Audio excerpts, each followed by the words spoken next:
everyone. Welcome back. Thank you for tuning in. Today, we're going to have another episode of Let's Talk Tech. By now, you know that that's one of my favorite topics. Today, we'll talk about my experience getting a podcast or recording microphone, specifically my experience with the Logitech Blue Yeti microphone. I feel like it's a solid choice for freelancers and creators, and I'll let you know why. When I started recording podcasts and creating training videos, one of the first things I realized was how important it was to sound professional.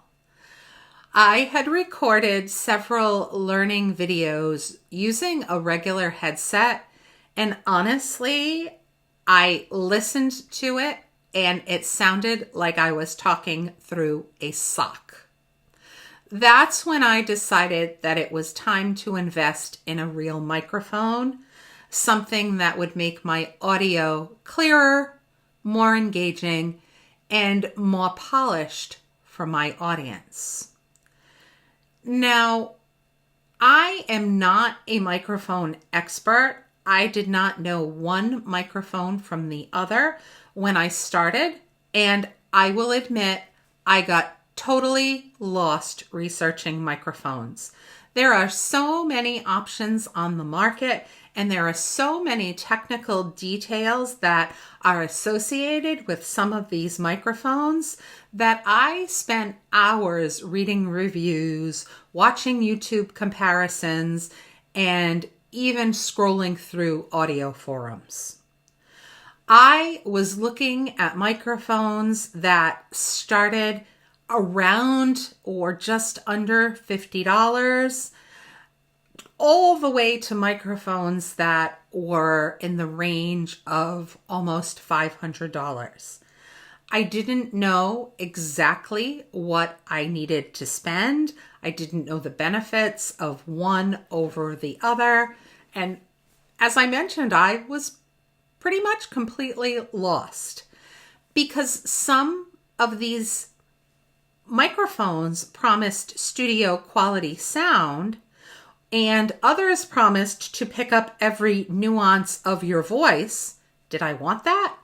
So it was overwhelming. And in retrospect, I did waste a lot of time second guessing myself before I finally narrowed down the choices for my mic. Now, after looking at all the options, I ended up choosing the Logitech Blue Yeti USB microphone. I chose it because it was somewhat economical compared to some of the other choices. It seemed versatile and easy to use, and it had good ratings. It offers 4 pickup patterns.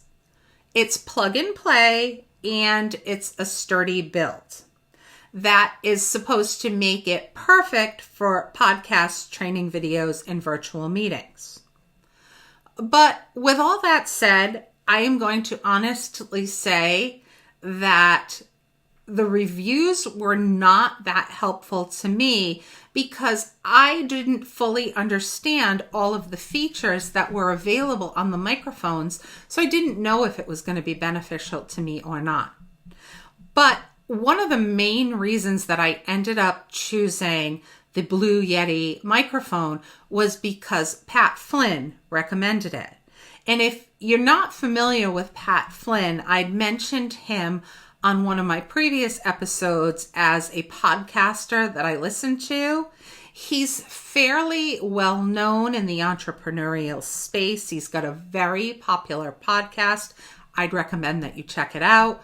But he himself is an entrepreneur, he's an author, and he has become sort of a podcasting expert because of the popularity and consistency of his podcast. He's most famously known for Smart Passive Income. So since he's built such a huge following by teaching people how to start online businesses, people obviously went to him for advice on podcasting equipment. So I felt like he was a very credible source for me to use.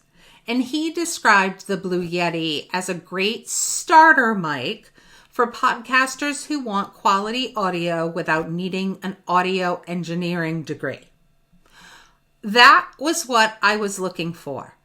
Granted, I recognize I probably could have invested money in a better mic and you would have gotten every nuance of my voice, but I don't think that I want or need that at this particular point. Now, when I got the mic, I will admit I wasn't very impressed. I plugged and played, as it said, trying to avoid reading through any information on it. And the sound did not seem as clear or rich as I expected. I actually thought that maybe I had made a bad purchase and that I would have to go back and I would have to buy one that was more expensive. But after watching a few tutorials and connecting with a few people who have maybe not the Blue Yeti mic in my case, but they had a mic and they were able to advise me on some of the settings, I realized the problem wasn't the microphone, it was me. I didn't have the settings adjusted correctly. The mic was on the wrong pickup pattern.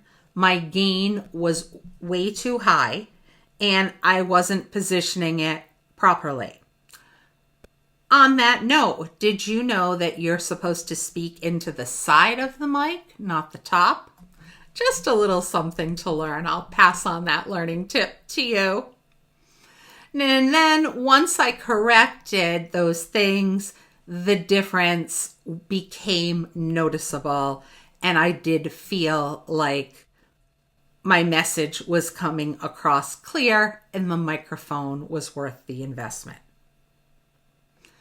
So if you do decide to try out the Blue Yeti microphone, and I will put the link in the comments if you'd like to check out my link, I'd be appreciative. As I say, this is currently the only recording mic that I use. Maybe someday I will upgrade, but for now it is suiting my needs. In summary, I feel like the pros of the Blue Yeti microphone are that you get great sound for the price.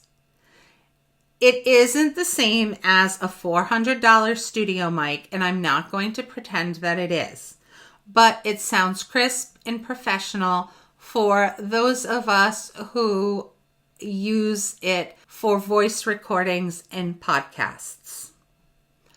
It has a relatively easy setup. There's no mixer or interface needed. Just plug it in via USB. Read through the online material or watch a couple of YouTube videos on how it should be adjusted, and you'll be ready to record. It's versatile. It works well for podcasting, for recording learning videos, and online meetings.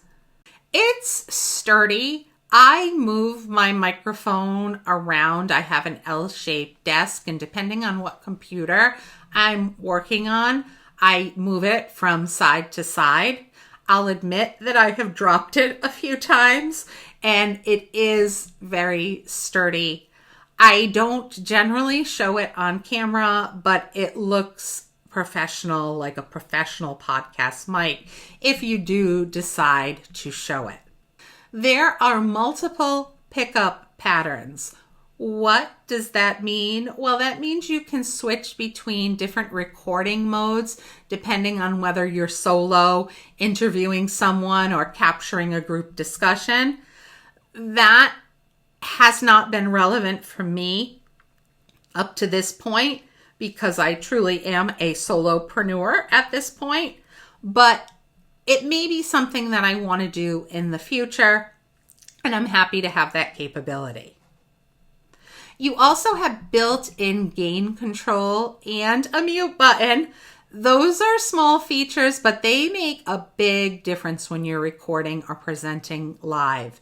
That was one of the first tips that I got from someone who was helping me when I was starting to create learning videos, is to adjust the gain to make the voice sound a little bit more pleasant. There are only a few cons that I can think of. It is a little bit bulky compared to some other mics. So back to my point of it's not very portable. For me, moving it around a desk, it's obviously manageable. But if you're looking for something that you can toss into a travel bag, this may not be the microphone for you. The other thing is that it can sometimes pick up background noise. I know that in the cooler months, I'm located in New England. In the cooler months, I tend to put a space heater on in my office because I don't want to raise the heat for the whole house if I happen to be the only one home at that time. And there are occasions that it will sometimes pick up that space heater in the background when I'm recording. So I've learned that it's best for me to keep the space heater off during those times that I'm recording. Last, it's not truly a studio level microphone. I know that I'm saying that it's a great microphone, and I truly believe it is a great microphone for beginner and intermediate creators. But if you're doing a full-scale audio production, you will want to upgrade this mic. It's probably not the most appropriate for you. Again, for me, I use it for podcast recordings, voiceovers in different e-learning videos that I do, and then all of my virtual trainings and meetings. I do want to make sure that I sound clear and professional, especially since my clients and students often spread across the world. Therefore, good audio makes a big difference in how people experience my content and my professionalism. I do also appreciate that the Yeti doesn't require a bunch of technical setup or expensive accessories. I do recommend pairing it with a boom arm, one of the arms that you can mount to your desk so that it hangs down almost like it's upside down. I did order a pop filter when I ordered the microphone as it was recommended, but I took it off because I felt like it was in the way. And I didn't notice a significant difference. I know that some people are very attuned to audio quality and that they would notice this, but I didn't notice it. It was in my way, so I took it off. So the tips that I learned that I'd like to pass along to you before I sign off on how to get the best sound from your Blue Yeti are: 1, to use the Cardioid mode. This focuses on the sound of your voice and reduces the room noise. It's the best setting for solo speaking or podcasting. So if you do that, which I do, then I would suggest using that mode. The biggest tip, as I have said before, is to adjust your gain. I started with the gain knob at about 25 or 30% and I tested it. You'll be able to determine whether you should make it higher or lower. I have spoken to a woman who I work on a project with, and she adjusts her gain differently than me. And at first, I kept striving to adjust it to the same level that she adjusted it at. And I just realized that our voices, our voice volume, our background noise, all of those things factored into it, and that my best number wasn't her best number.